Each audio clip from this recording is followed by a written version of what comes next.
This is no stock market for old investors. That's what Bob Powell from MarketWatch.com says. So how can you weather the ups and downs if you're approaching retirement or already retired? We'll get some input from Bob Powell from MarketWatch.com next on Your Money Matters here on Talk 107.3 FM.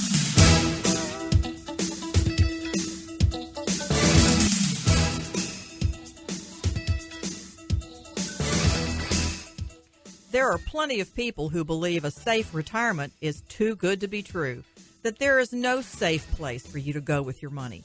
Even your very own government will try to tax it right out from under your nose. But you've just tuned in to information that can save your retirement nest egg. It's Your Money Matters, featuring two of America's top retirement specialists, Christy Smith and Matt Kennedy with the Presley Group. They can teach you how to retire without all of the risks. Now, let's get back to Your Money Matters. Good morning. This is Matt Kennedy, agent with the Presley Group.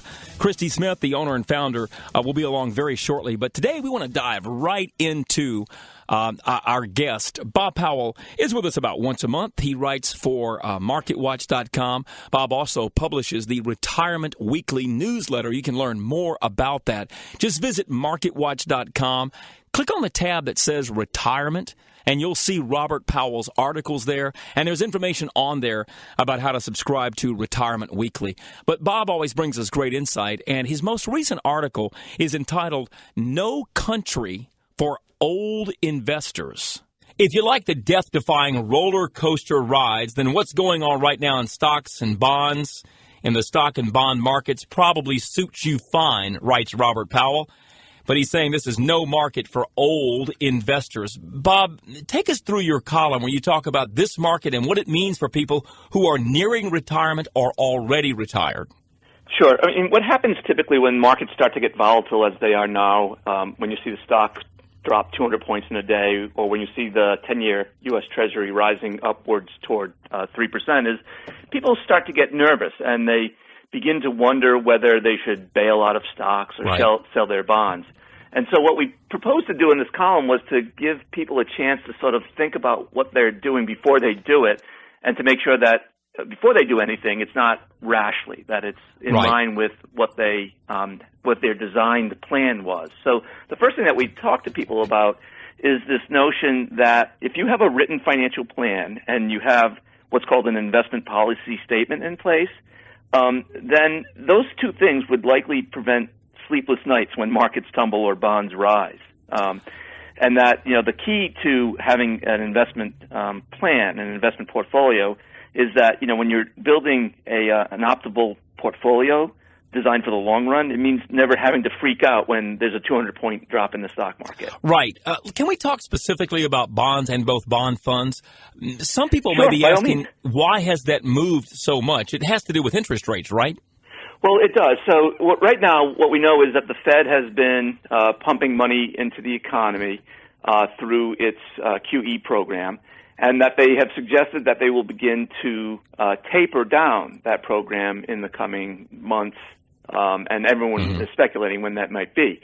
So the moment that happens, I think there will be a couple things that could go on. One is that stocks might fall, but also in anticipation of the notion that the Feds will stop buying bonds, is that rates will rise because of that. How much, we don't know, because they're inflated and it's hard to sort of estimate.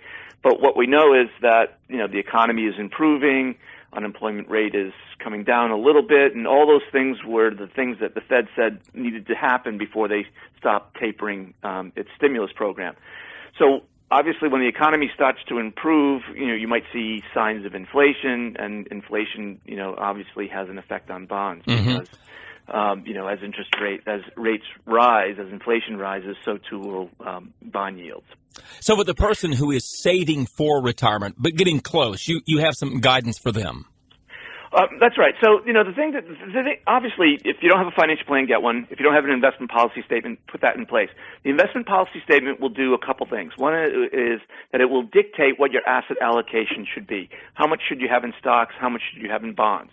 And then more importantly, within how much you have in stocks and within how much you have in bonds, are you well diversified?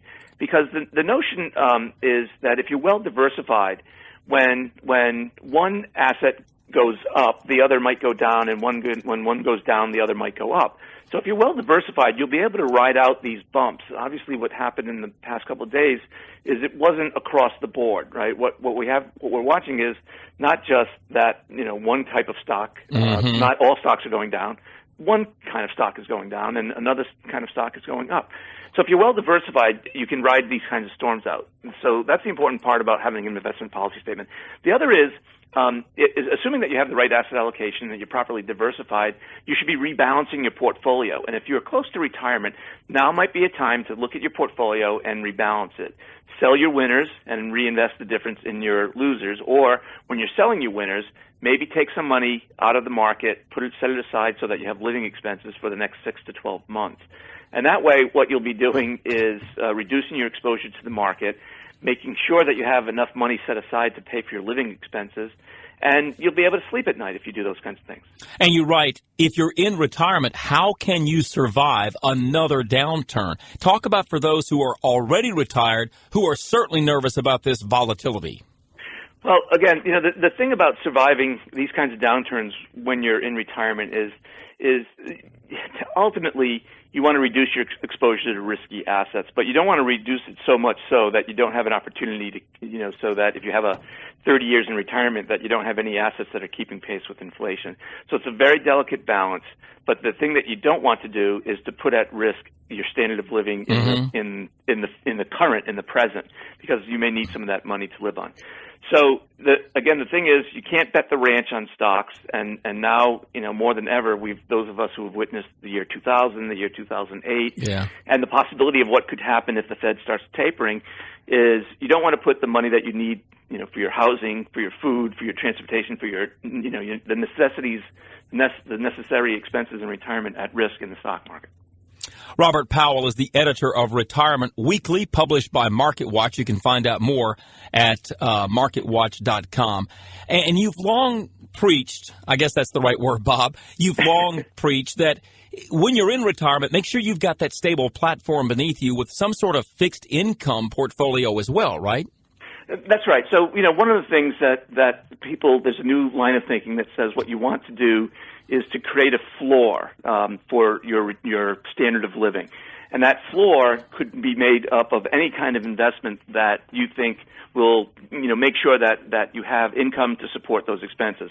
It could be bonds. It could be an income annuity. It certainly is Social Security. It could be your defined benefit pension plan if you have one. Anything that you'll be able to rely on to fund the expenses that have to be funded, whatever your standard of living is. It doesn't necessarily have to be fixed expenses. If you have a standard of living that you want to insure, then you definitely need sources of income that, in the best of cases, are inflation adjusted, and then, but in the worst of cases, at least, are guaranteeing some sort of income against your desired lifestyle. It's Bob Powell from MarketWatch.com talking about how to weather the ups and the downs, and of course, kind of preaching the same message we constantly preach. Make sure that a portion of that retirement portfolio is there for safety. Make sure it's there for retirement income. Today we're offering a booklet, Retirement Income, 10 Things You Need to Know About Retirement Income. Just for calling, we'll offer you this booklet, 791-5773. Great booklet, about 19 pages, chock full of great information. Some thought starters, if you will, as you're planning for retirement, or if you're in retirement concerned about getting that guaranteed income. This booklet is not about any specific company or plan. It's just about the general concept of creating retirement income. It's yours for the asking. Call us at 791-5773. 791-5773. Back with more of Your Money Matters. We'll continue in just a moment here on Talk 107.3 FM. Welcome back to Your Money Matters, and our thanks to Bob Powell from MarketWatch.com. Always great insight. And, the movie is called No Country for Old Men, and the article by Robert Powell at MarketWatch is No Market for Old Investors. I mean, we saw it back on Wednesday, Christy, when the Federal Reserve minutes came out from Jackson Hole, Wyoming, and they, again, hinted, we really are in favor of tapering the bond buying by the end of the year, Wall Street had an immediate negative reaction to that news. We know it's going to happen, but now we've been affirmed they really want to taper the bond buying. Well, I mean, I think that they really have to consider that, because we can't continue spending all this money that we don't really have. You were going to say printing money. I was going to say printing money. And that's right. No, you're right. $85 billion a month of bond buying? Think about that. $85 billion a month is what QE4 is. And at some point, you've got to let the economy stand on its own 2 feet, right? Right. And what we're doing is we're really continuing to increase our deficit. And, Matt, when we see rising deficits, we tend to see higher taxes and we see higher inflation. Mm-hmm. Well, in his article, Bob, and I just would like to read a paragraph here, and he touched on this, but in the article about when you're retired, when you're an old, quote-unquote, investor, he says if you do your own investing, stay invested to the point where you're comfortable with the risk-reward outlook. I love this next line.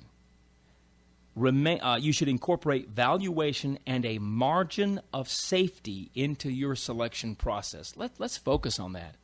If you're in the market and you're getting nervous because here comes this roller coaster, this up and down again, what margin of safety have you built in? Oh, well, I went and got some CDs. Well, good luck with that since you're going to make point-something %. Where's your margin of safety? Well, what we see is that many of you have the largest assets that you own in your current 401k plan. So if you're getting close to retirement and you're over age 59 and a half, now really is a great time for you to sit down and look at maybe creating that safety net using your 401k, because many of you are able to do an in-service distribution, and that will allow you to roll out some of your 401k money and position it into a safe environment, such as a fixed indexed annuity. Now, if you are getting close to retirement and you're wanting to start learning about your options, you can give us a call and schedule a complimentary visit to come in and meet with us. If you give us a call today, we're going to send you out a great booklet called The 10 Things You Need to Know About Retirement Income.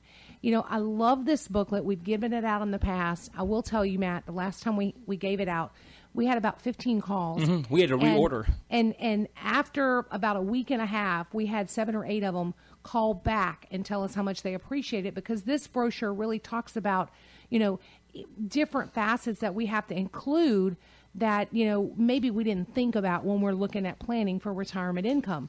But an in-service distribution is really a viable option for many of you. You just probably didn't know about it. And right now might be the perfect time for you to look at that, because we are at a market high. I'm hearing more and more as potential clients come into the office to meet with us.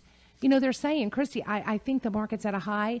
I think it's going to pull back, and I want to prepare now. Back in 2008, remember when you came into my office for the first time to meet with me, Matt? Yeah. About your money, and you saw all the messages literally just stuck all over my desk, my computer, everywhere. It was because the market had taken such a huge downturn, and people had not planned for it. And one of the biggest things I heard at that time was, there wasn't any warning signs. I didn't get any warning signs. My advisor didn't give me any warning signs.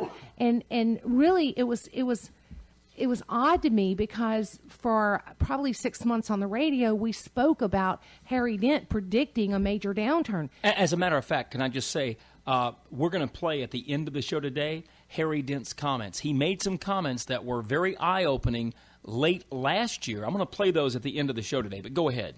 But, he was giving us those warnings, and the problem is too many of us didn't listen to those warnings.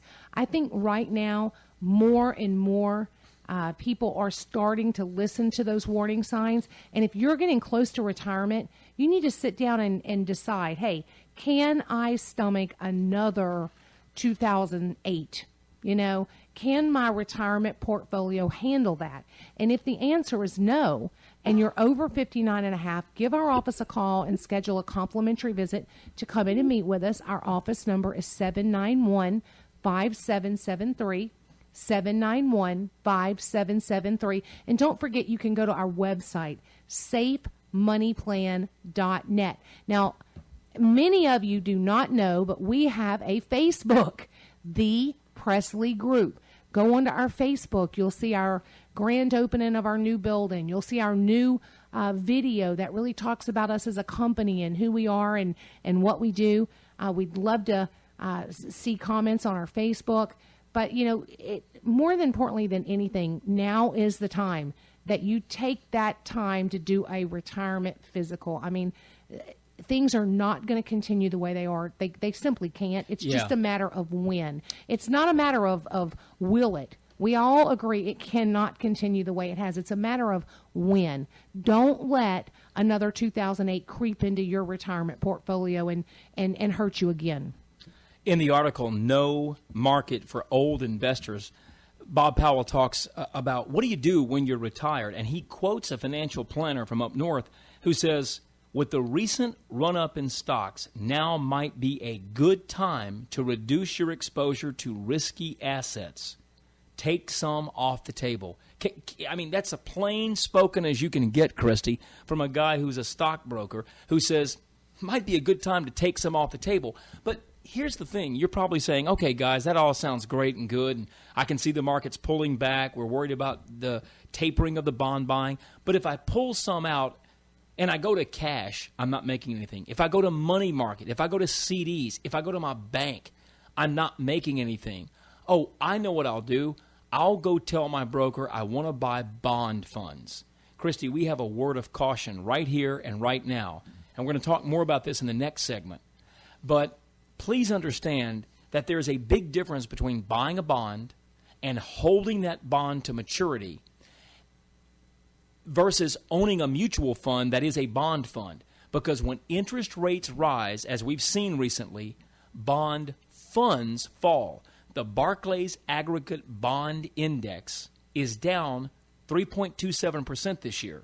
Why? Because when rates went up in June, the bond fund fell. Evaluate your portfolio. If you've got a lot of bond funds, you will more than likely begin to see losses in your statement. Well, and sometimes you may not even notice those losses if it's a statement for your 401k account, because typically you're contributing to that account.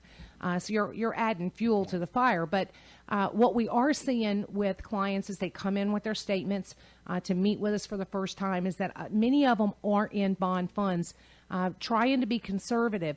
And now what they're seeing is that those bond funds are going down some in value. And so, we really want to think about bonds in a reverse relation to interest rates. A lot of people don't understand this, but if you didn't know this, when you think of a value of a bond, what you want to think about is if you're in a low interest rate environment, the value of your bond is going to typically be higher. Correct. But if you see a rising interest rate environment, then you're going to see the value of the bond start to decrease. So it's opposite of interest rates.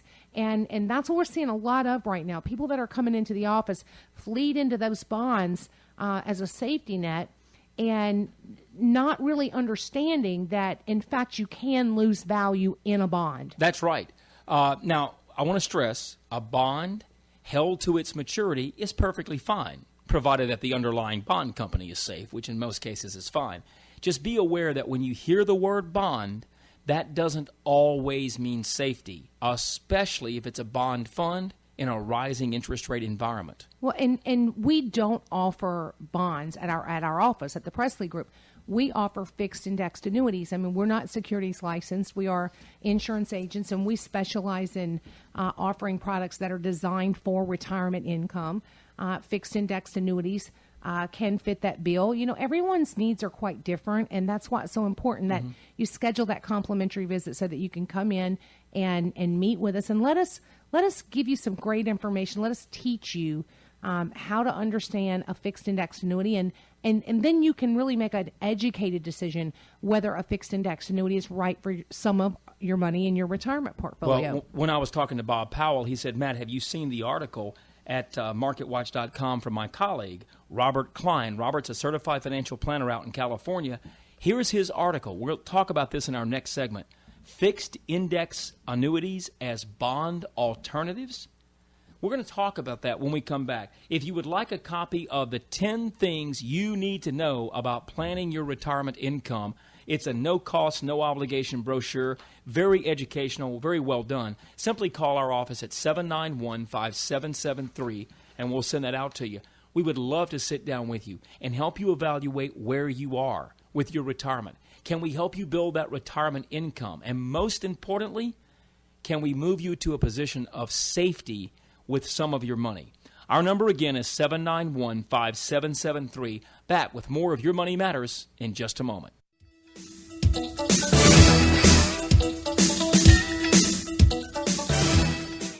Good morning and welcome back to Your Money Matters, brought to you by the Presley Group. So excited to be here with you this morning. You know, Matt, great interview from Robert Powell. And, you know, I think that we can all agree that, you know, with all of the issues that our country is facing, you know, our stock market is definitely poised to be volatile. You know? Absolutely. I mean, I'm certainly no, you know, I don't have a crystal ball, you know, and I can't see exactly what it's going to do. You don't? I thought you had one of those at the office. No, unfortunately, I thought you pulled that out and you told every client exactly what the market was going to do. No, unfortunately, I don't. But, you know, that's why I like fixed indexed annuity so much, because really we don't have to have a crystal ball when you use a fixed indexed annuity. Number one, when the market is volatile, your money is safe. It's protected. The insurance companies are giving us those protection guarantees. But when the market is on a rise and it's doing really good, like it has over the last, year, our clients have made great returns in the last year. It's about protection with potential, right? Yes, it absolutely is. Robert Klein writes at MarketWatch.com, recent bond interest rate increases, combined with the prospect for continued interest rate hikes, we talked about that with Bob, have gotten the attention of investors, resulting in reduced bond holdings in many cases. Replacement investments include dividend stocks and other equities. However, you may not necessarily be reducing your risk exposure, he says. He says you might want to look at a fixed index annuity or fixed indexed annuity, whichever you prefer. FIAs are called. Sometimes they're called hybrid accounts. He writes it's a fixed annuity that offers you the guarantee that you're not going to ever lose money and potential for higher earnings than a traditional fixed annuity based on the performance of one or more stock market indexes. We link your returns to market indexes. Expand more on that, Christy. Well, the insurance companies are going to allow us to use different indexes on Wall Street as a benchmark, as a barometer to determine what interest gains they're going to pay us. But if you're saving for retirement income, which many of you are, I mean, outliving your income is really the biggest concern many of you have. And so we've got income plans that are designed to give us a contractual guarantee to grow, right, even if the market is not doing well. And so I'm looking at an illustration, and you know, I met with this client this week. They're young still. They're 52 years old. The female is 52 and the husband's 57. And they wanted to put in $250,000. And they did not need any income from this plan for 10 years. They want to just wait 10 years. They just want to wait. They have other money that's creating income for them until they reach their retirement age. And so in 10 years, what they want to do is turn this money into a retirement income. Now, the company that we use is a company called American Equity. And American Equity has a product called the Bonus Gold. And you can put a guaranteed income rider onto that contract. And what it does is it guarantees that their account value is going to grow by a minimum of 7% a year. 7% compounded interest. Now, this client received a 10% bonus for putting their money in this plan. So that $250,000 over the next 10 years as an income value is guaranteed to grow to a minimum of $505,000. And then when they 10 years down the road say, we want to take money out every year as a retirement income, American Equity is promising them for not only his life, but hers as well, right, or hers than his, whichever. Right. It's guaranteed joint payout. How much money every year? $20,000 a year. How does that sound? You put a lump sum with a company.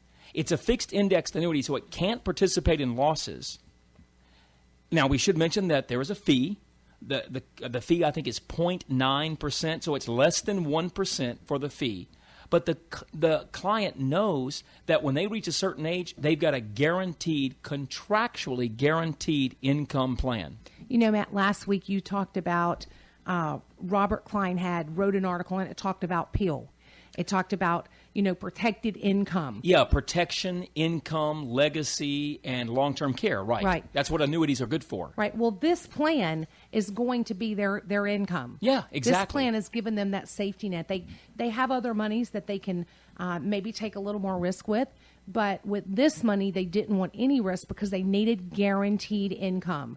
I believe you were telling me a story earlier this week about a gentleman who was still young, working, but he knew how much income he needed as a floor. It was. I love working with people who get it. And this guy said, "Man, it's real simple. I'm 50. I'm changing jobs. I'd like to take $200,000 from my old 401k. He had been at this company for a while, and he said, I've listened to you on the radio and Christy for a long time. Bring me some alternatives to putting my money in the market. Now, he is going to have a 401k at his new job. Right. And he should. He's young. Not only that, but he's going to get a match, so he's going to be putting money in. He said, Matt, that's going to be my risk pool. But I need to have a safe pool because I'm 50. I wanted to hug him. So he took the $200,000 and placed it into the plan just like you talked about so that when he and his wife call it quits, they're both the same age, at age 60, we would be generating for them about $17,000 a year of guaranteed retirement income. And that's really what we need to start thinking about as we're younger. We need to start thinking about creating that guaranteed steady income because, the Social Security system may not be what it is now for people our age. I mean, granted, I'm not 50, I'm under 50. But she proudly said. Yes, but my husband is turning 50 the end of this year. Right. And I'll tell you that I pick on him all the time because I tell him, I say, just because you're turning 50 doesn't mean you're that much closer to Social Security age because they increased your age where you got to take it. Exactly. Where you can take it. And we're not doomsayers. I think it's important we say this. We are not doomsayers. No, we're not going to get on the radio and say, go buy food and build yourself a bomb shelter because Social Security is going to go broke. But I think the age at which we're allowed to take it is changing. As a matter of fact, I saw, and I'm sorry I don't remember the source, but a few days ago I saw an article that the average American now works to age what? I would say probably age 70. Yep, that's exactly right. Now the majority of Americans They're going to think you are told me working, that. working to age 70. Yeah, and so, but I've seen it with my clients. That's how I was able to guess it. Well, and part of it is because Social Security now makes you wait till 67 for younger people to get your full benefit. So we're going to see that change. But that guaranteed income and Social Security will form the foundation for the clients we were discussing. That will form the foundation for their retirement. Here they are 10, 12 years away from retiring. Guess what they've got? A plan. They read this booklet, 10 Things You Need to Know About Planning Your Retirement Income. Let us send you this booklet. It's about 17 pages of great information. Call us at 791-5773, and we'll get you out a copy. 791-5773, or go to safemoneyplan.net and request your copy online. Robert Klein writes, fixed indexed annuities provide you with the opportunity to earn interest based on the performance of a stock market index each year. For example, the S&P. If the index return is negative for the year, no loss is posted to your account. If the return is positive, interest is credited to your account. Now, do you get all of the market gains? No. No, you don't. There are a few strings attached. One of them is you'll get some of the gains, not all. Typically, our clients will see 40 to 50% of what the market does. However, and I put that in bold and all capitalized. However, when that gain is realized, it locks into your account. That's so important, Christy.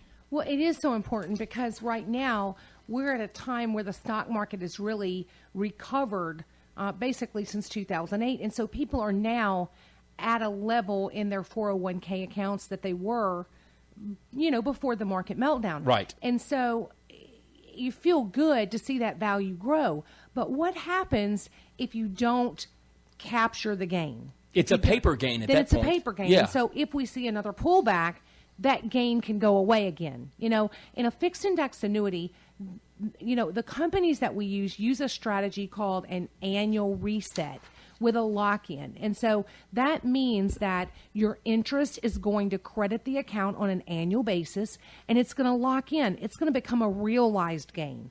Now, in the situation that Mr. Klein was discussing, he did not say anything about and he didn't discuss guaranteed income riders, where if the market goes down, you didn't, he indicated you didn't lose anything, right, which is correct. But in fact, with the new guaranteed income riders, if you're needing income, you're able to capture a gain even in a down year if you're saving for retirement income. He did throw one sentence in there about that. We just hadn't gotten to it yet. He did write, however, if a minimum guaranteed withdrawal benefit, the lifetime income benefit, is built into the contract, then the fixed indexed annuity will have the ability to activate a lifetime income stream. So he sees the power of that. And he writes, why do they make sense as an alternative to bonds or bond funds? And he writes, fixed index annuities offer several distinct advantages, including protection from market declines, elimination of bond default risk, participation in positive performance of stock market indexes, tax deferral in non-retirement accounts, lifetime income, investment management simplification. I love that. I love that. That's a fancy phrase for you don't have to watch CNBC all day. You don't have to day trade. You don't have to worry about, oh my goodness, the market's down, I'm losing money. It's simple. When the market's up, you'll make money. When the market's down, you don't lose.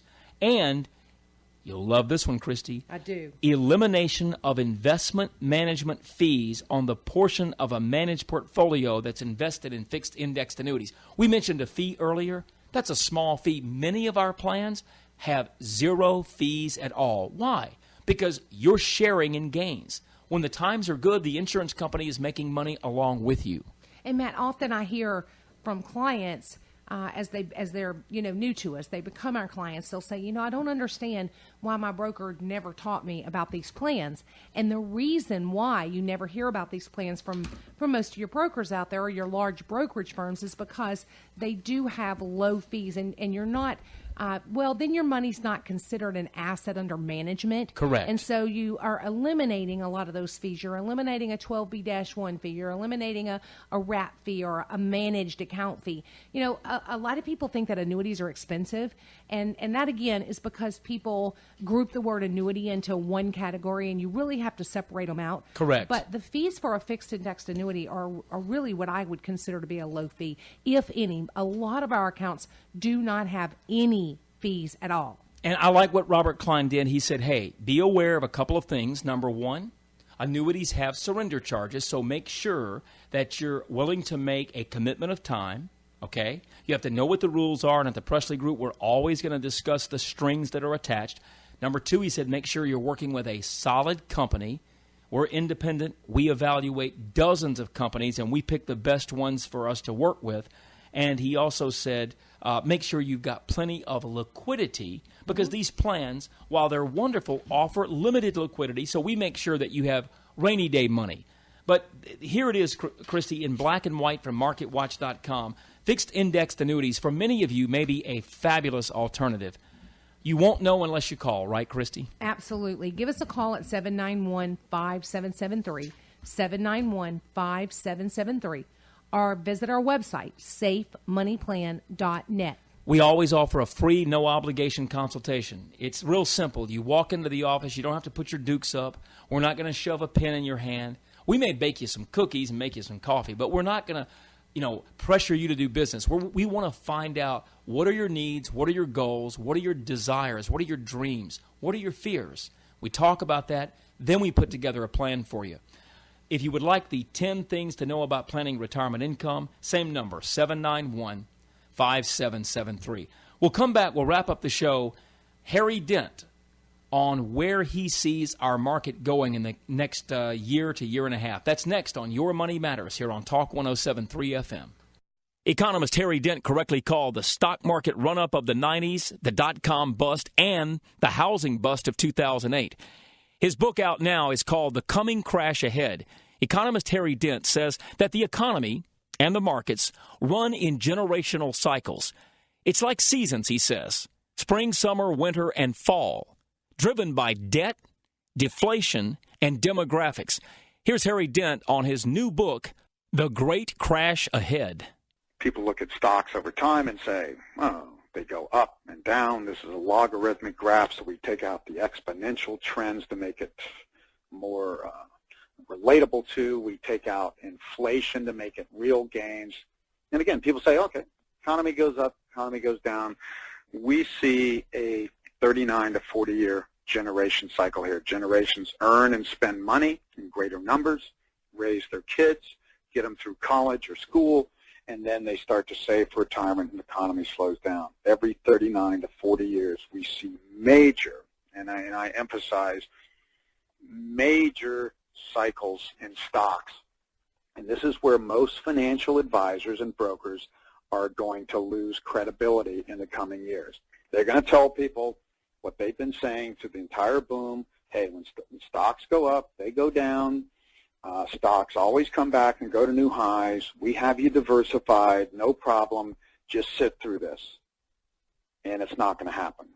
In 1929, when the Henry Ford generation peaked in spending, stocks peaked, and you see the incredible volatility up and down after that. Stocks were up and down like a yo-yo into 1942, and that was called the Great Depression. The worst of it happened when the banking system melted down, which the government did not prevent back then directly, but stocks were volatile, did not get back to those levels until 1953, 24 years later. In other words, if somebody had retired in 1929 and had most of their portfolio in stocks, they would have died before their portfolio got back to even. Same thing in 1968.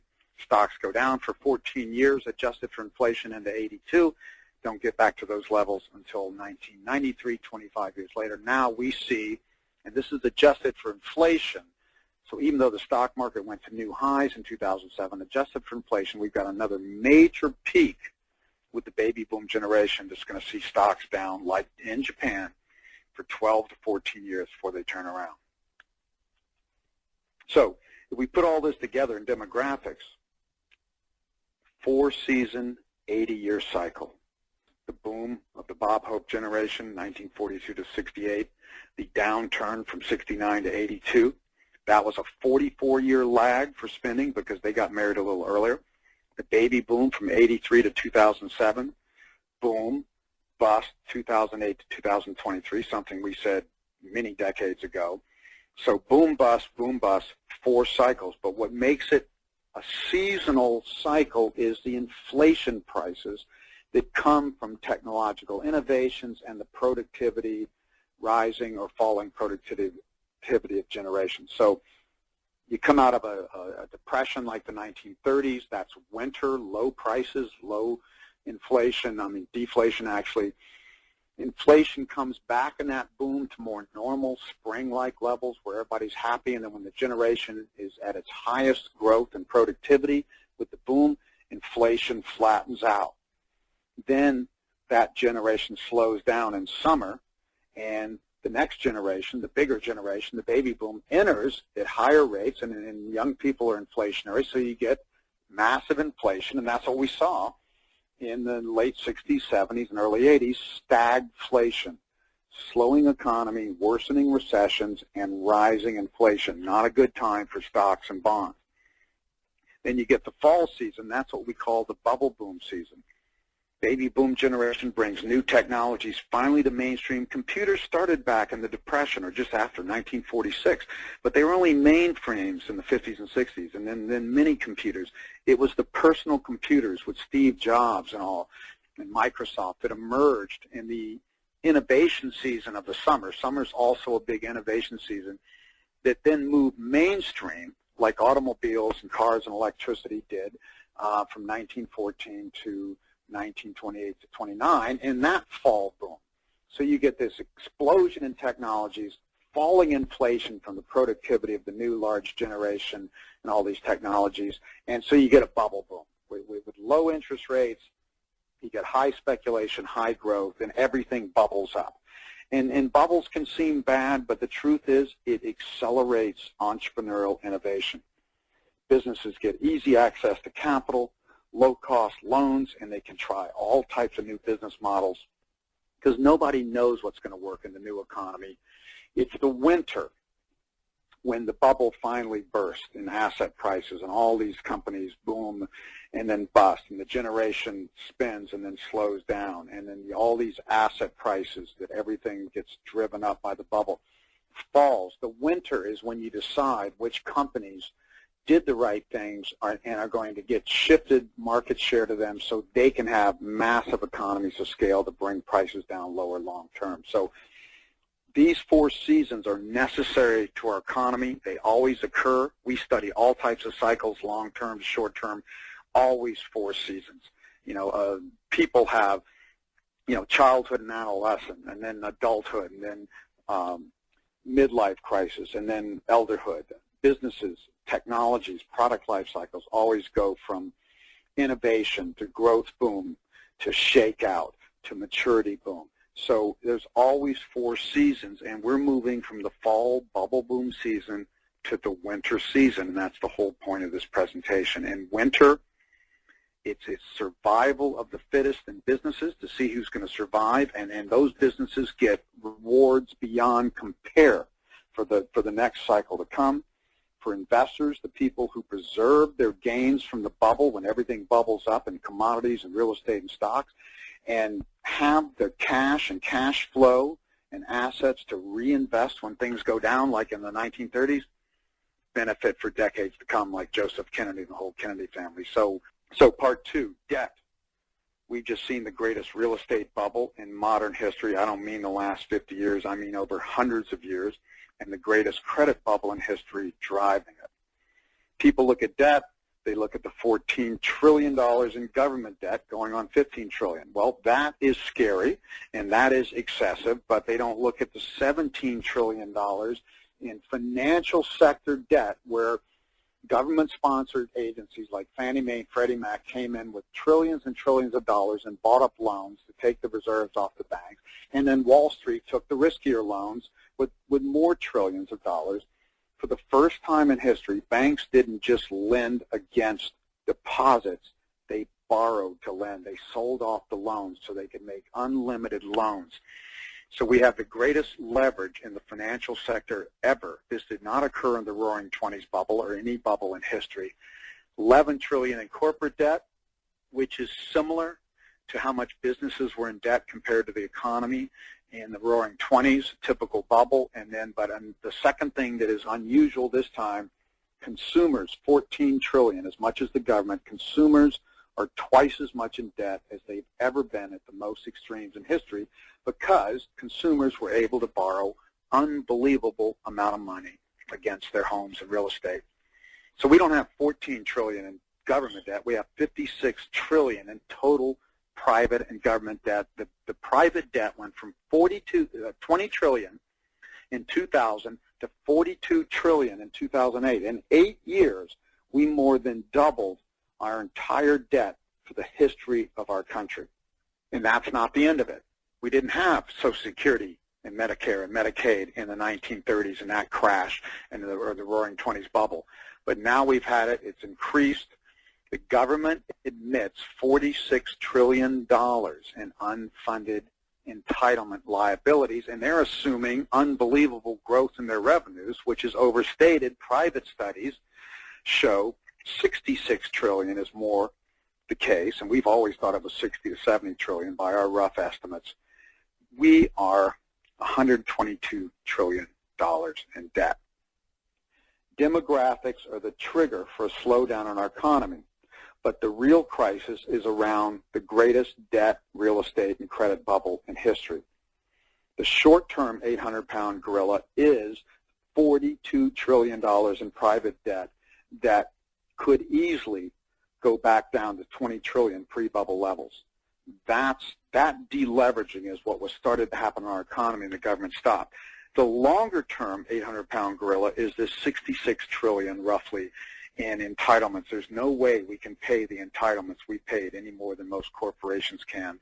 They've been ratcheting down their pension plans and shifting people to 401k plans for a long time because they realized in this boom, You cannot continue to pay these type of benefits when people age and live longer and the economy slows down. And, of course, we're seeing that happen right now in the city of Detroit, where they've declared bankruptcy. So Harry Dent concludes by, again, recapping winter, spring, summer, fall. So, again, remember, 4-season cycle. We go from spring to summer to high inflation to disinflation and a bubble boom and to deflation. There are no exceptions to this in modern history. We've studied this back hundreds of years. The cycle always goes this way. Sometimes it's a 50 to 60-year cycle when commodity price cycles, 29 to 30 years, were more the dominant factor. Now with these 39 to 40-year generation cycles, it's an 80-year cycle. But we are moving from fall boom peak in 2007 to a winter deflationary cycle. Prices go down. Businesses get squeezed. Banks deleverage and go under. Government deficits skyrocket. Unemployment. That's the winter season. It is the efficiency creator out of the innovative fall season, and it creates massive wealth for decades to come, but it is painful at first. Just how painful, of course, is the question. In his book, The Great Crash Ahead, Harry Dent says he believes the Dow Jones could fall to as low as 6,000, if not slightly lower. Dire prediction. Some economists are scoffing at Harry Dent, saying that he's way off base. But at the Presley Group, we believe that we have to plan for the worst and hope for the best. Give us a call. Call today and get your free copy of the 10 things you need to know about retirement income. And also, don't hesitate to schedule that free one-on-one consultation. We call it a retirement checkup. Have you taken the necessary steps to protect at least a portion of your retirement savings if we are indeed headed into the winter season? Our number is 791-5773. Online, safemoneyplan.net. For Christy Smith, I'm Matt Kennedy. Have a pleasant weekend. We'll see you back next week on Your Money Matters.